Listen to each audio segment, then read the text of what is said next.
Welcome to the NHC GOP podcast. I'm Rule Sample. I am talking to somebody who I am told that if you knew that she grew up on the boardwalk of Carolina Beach, you need to be worried about her. Nikki Bascome, welcome to the podcast. Hey, everyone. Hey, Rule. Thank you so much for having me. I'm so excited. It's great having you here. You are running for school board here in New Hanover County. Why in the world would you want to do something like that? Oh, dear Lord. Put a gun to my head for that one. Everyone asked that question. Actually, it wasn't something that I went into lightly. It's something that I have considered for a long time, something that my husband and I think he's more excited about this than I am. We see that there's a need. There's a civility that's missing. This isn't the same community that it used to be. Growing up at Carolina Beach, you knew everyone. And one of the things that I always told my children growing up is you don't say anything bad about someone unless you're in a closet, covered your mouth with a pillow, and you muffled it. And that's not how it's happening nowadays. The keyboard warriors and everyone saying bad things about everyone. And it's just a sad state of affairs. And we just need to get back to being kind. And we need to get back to being the people that we want our children to grow up to be. I want my child to look back at this podcast and say, I'm proud of my mom. Look at her. Yeah. Well, let's talk about that civility problem right now. Is that there's no doubt about it, is that we are divided, is that you're either Republican, you're Democrat. You think teachers are the worst things in the world, or you think parents are the worst things in the world. You think principals are the bad things. You think the school board is out. Why are we at this low point of civility in our school board? I think because we've forgotten how to talk to each other. We have forgotten how to communicate on a real personal level. I think we forget that teacher goes home and is a parent themselves. Or that parent wakes up in the morning and has a tough job. And it's not that they don't care about their children, but they're trying to provide for their children. I think the civility has gone out the window because we forgot to communicate with each other. We forgot to ask the questions of, what do you think? Instead of nowadays, it's, I can tell you exactly what you think and I don't like it. And it's just, no, you don't know me. You can, I can't even tell you, Rule. I've had so many people over the last couple of weeks that have listened to some of my speeches and listened to some of my campaigns that I've known for years and say, I didn't know that about you. And how can you turn around and say, you know, everything about your child's teacher that you've never even talked to? Or the parents of a child that you saw down the hallway that might be a little bit dirty, and you know exactly what's going on in their lives. You don't know unless you ask those questions and you begin to communicate and you develop a relationship. And I honestly feel like we've gotten away from building our relationships. We've really gotten away from humility. We've gotten away from, I'm not perfect. I'm not claiming to be perfect. But I'm not going to point out all your flaws either.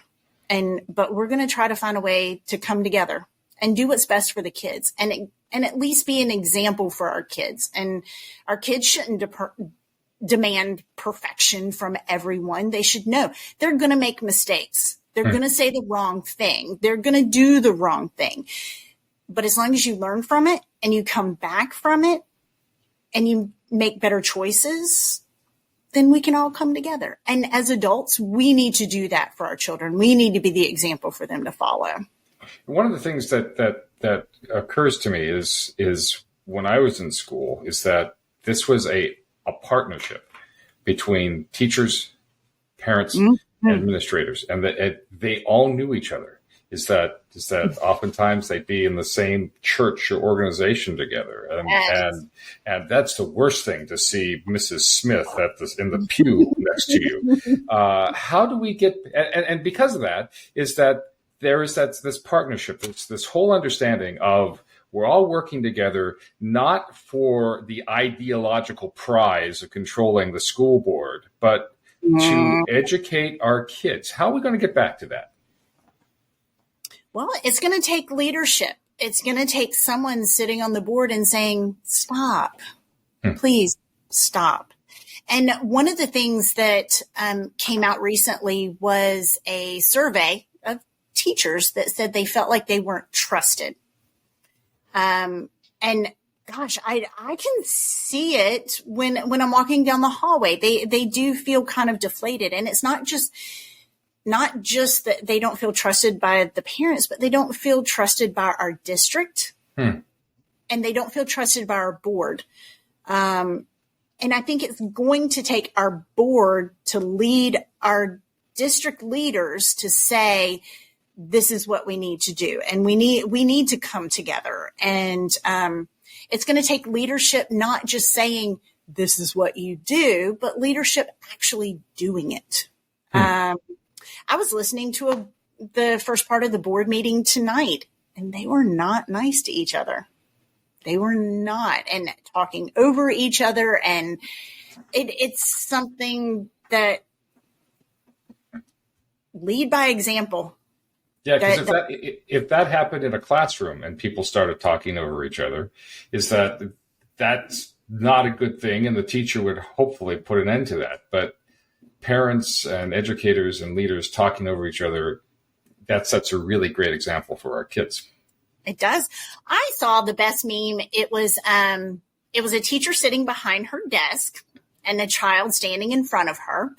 And the parent was standing beside the child. And apparently it was a parent-teacher conference. And the teacher was saying what the child was doing. And the parent was pointing at the child. What were you doing? And that was like 20 years ago. And you do it now, and it's the parent pointing at the teacher. What did you do? And it's the culture has changed. And I'm not sure how it changed or why it changed. But one of my missions is to turn it back around and to become partners with our teachers and our adults and anyone that has something to do in our children's lives. And one of the things, being a single parent, I went through a divorce with my first two children. And one of the things that the court system makes you do is to go through mediation. And one of the things that they talk about is, regardless of having two separate homes, you must still come together because you're raising this child together, so that the child doesn't use one parent against the other. So if our court systems recognize... Sorry about that, folks. We're recording this while we're in the middle of a storm watch, and so that, even though the sound is down, it came on through. So that'll probably hit on your end too. Go ahead. I put my phone on mute. Did you not? I did too, because I am a trained and certified podcast host. But I got overcome by technology. Continue. Go ahead with your story. So if our court systems can recognize that a split between a mother and a father can create that atmosphere where a child can use one against the other, how could a child not use the same thing between a parent and a teacher? So as adults, we should be able to recognize that and say, oh, well, you're not getting one over on us. As long as we communicate with each other. And admittedly, my son got in trouble at school this week. And the first thing the teacher did was talk to our son and encourage him to use better choices, which he didn't.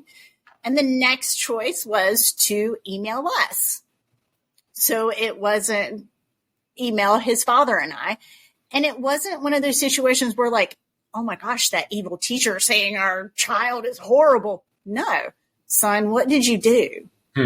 And tell us about the situation, and trying to get it and to talk amongst ourselves and say, maybe you need to talk to your teacher about it, and tell our teacher, we're going to address this here at home. You address it at school. And if that doesn't work, let's come together. Let's have a meeting and let's see where we can go with this. But it was that communication. I'm so happy that she emailed me to let me know what was going on so that we could address it at home as well. Because I think sometimes they're afraid to approach parents. But we need to get away from the fear and say, you know what, this child is doing this, and I'm not going to assume. There's a really good training called Touch Points with Dr. Brazelton. And it's usually geared towards early childhood. And one of the pillars of his training is you leave your assumptions at the door. Just leave your assumptions at the door. And that's the best advice that I've ever been given is do not walk into, I walked into a classroom with a teacher that I knew had a D beside her name. She was the best teacher I've ever had. And just, I think our power is getting ready to go out. Well, we will soldier on. So let's talk about some policies here a little bit. Is that one of the things that you are concerned about is that we have policies that have been built upon policies and praxis and structures and everything else. One of the things that you are concerned with is that you want to find that pathway between making sure that our policies both match state law as well as community values. And sometimes those are at loggerheads. Tell me about how you're going to achieve that and some of the background on that. Well, I honestly think that some of it stems from miscommunication. I think a lot of people don't really dive into the policies themselves. They take what someone else says and says, oh, that's the policy means this, that, and the other without reading it themselves. And I think really making maybe having a little bit, and I hate saying the word training, but having parent trainings on what our policies really mean. Maybe having spotlights, weekly spotlights that our district says, hey, did you know that policy 7205 says this, this, and this? Did you know that policy 4004 is all about student voices? And at one point, the policy was supposed to say that student voices had voting rights on our board. Interesting. Did you know? These are the things that's something that came up tonight. And it does say, and if you look at our policy 4004, it does say in student voices that they would have voting rights where applicable. I'm pretty sure the word was where applicable. Okay. Which is vague. Who decides that is applicable? Who doesn't decide? So that's something else that we need to look at our policies. Why does it say? And now I'm going to have to go look because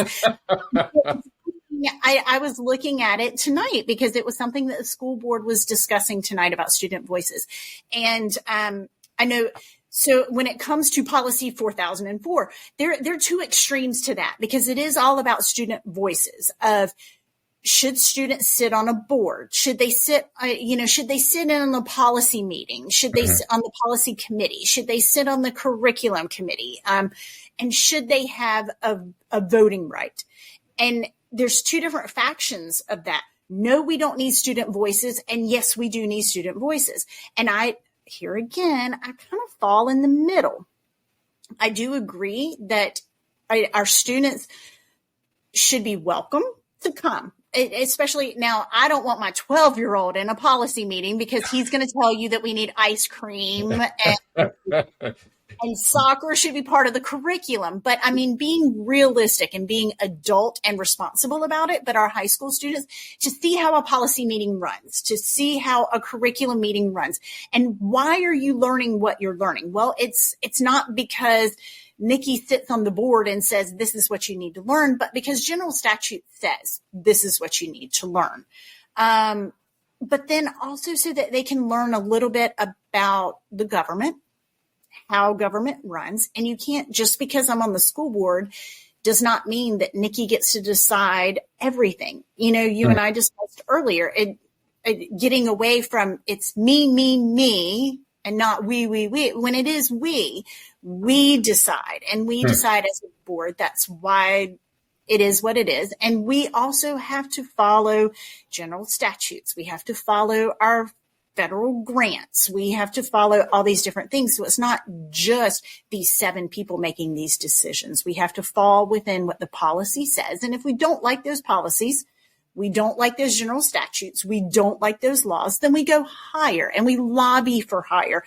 But calling me up on the call to audience and talking bad about me is not going to change those. But our students need to, but there again, our students need to see how these things happen, how to navigate it. So I'm not against having student voices. I'm against them having voting rights on it.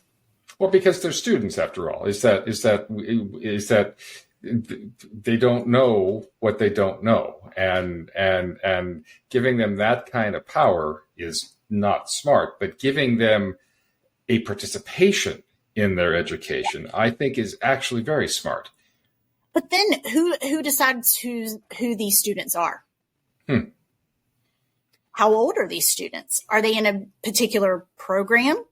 Are they male? Are they female? Are they black? Are they white? Are their parents Republicans? Are their parents Democrats? Are they high school students? Are they middle school students? Are they elementary school students? How is that decided? And well, that's all things that need to be worked out, and unfortunately have to be spelled out in our policy, because if you don't, then you have loopholes that people start messing with. And I think that gets us in a lot of trouble, because people find those loopholes, and you don't want to stranglehold everything, but you also want to make sure that there aren't loopholes that people are taking advantage of. Now, the other side of that coin is that you have a responsibility to community values. And there are sometimes when the community values go head to head with state laws.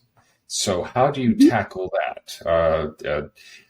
Do you just fly in the face of state laws, or what do you do when the state says, well, we can allow, for example, biological boys to play against girls on teams and stuff like that, and the community clearly says, we don't want that. So what do you do about things like that?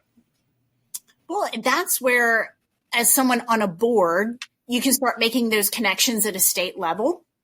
And you start navigating those avenues of how do we make those changes? How do we talk to DPI, Department of Public Instruction? How do we talk to our state representatives? And that's what we start doing, is we become the advocate. We don't sit here on this board as, hey, look at me, Queen Nikki, telling you to do this, and that. No, I become an advocate for you. I can't change that, but here's who you talk to. This is the avenue that you go down. These are the policies that you look for, the state statutes that you look at, the laws that you look at, and who can change those, who can make a difference, and show them how to lobby and how to be an advocate for themselves, be an advocate for their family. And it's going to take more than just one person. I'm just one person. I can't do it for you, but you know, I'm going to talk to my neighbor over here and my neighbor over there, and together we're going to go make change at the state level. I'm here. I can only do so much, but I can be an advocate for you and help guide you to where you need to go.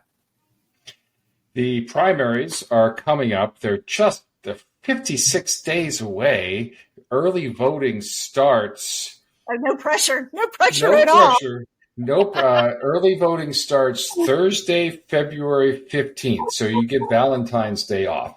But Yeah. Thursday, February, and then early voting ends on March 2nd, and the election day for the primaries are March 5th, 2024.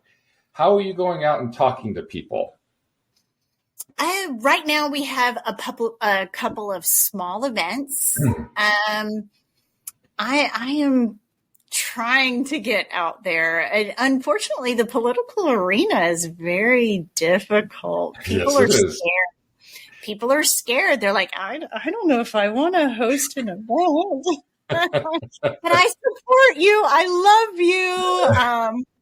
I have a couple of small events coming up. I can't advertise them yet because they aren't written in stone, but I do have a couple of small events. And then I'm going to go to as many things as I can be invited to. I think we're going to be in the Martin Luther King parade, which I'm excited about. I have business cards. I have some mailers that I'm going to send out. And like I said, I grew up here. So I'm hoping that my local grassroots people will come out to the polls for me, which they say they will.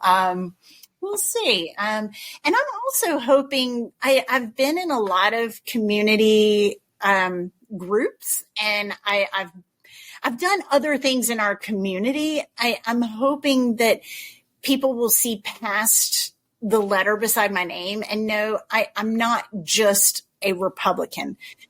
I am Nikki Bascome. I am a nice person. I'm a fair person. I'm a kind person. I want to do what's best for our schools. I want to do what's best for our families. I want to do what's best for my children. And I want to get back to communicating. I want to get back to being just civil. These children that we're raising, it's not just a parent thing. We're sending these children out to our community. They're the ones that are going to be changing your tire or being your lawyer or deciding what happens with your Social Security when you can't anymore. I mean, or being your doctor as you grow older. I mean, what do we want to raise? Do we want to raise finger waggers, or do we want to raise people that are going to be kind and considerate and listen to you? Mm-hmm. Then we need to listen to each other. Nikki, how can people get in touch with you? Oh, yay. I love this question. My website is nikkiforschools.com. And oh my gosh, my website. I got to think about what my website is. And that's the number 4. So it's Nikki, the number 4 schools.com. And they can also email you from that website. You also have a Facebook page as well. I do. Nikki and Bascome for School Board. And we are having a debate with all of the Republican candidates coming up very soon. Nice. So keep an eye out for that. Nikki, I'm going to give you the last word tonight. Give me the last word? Oh, wow. Just be nice. Be kind. Raise our children. Be the person that you want your child to be 20 years from now. Absolutely wonderful. Nikki, thanks so much for being on board with us tonight, and all the best of you in the primaries. Thank you so much. I appreciate it.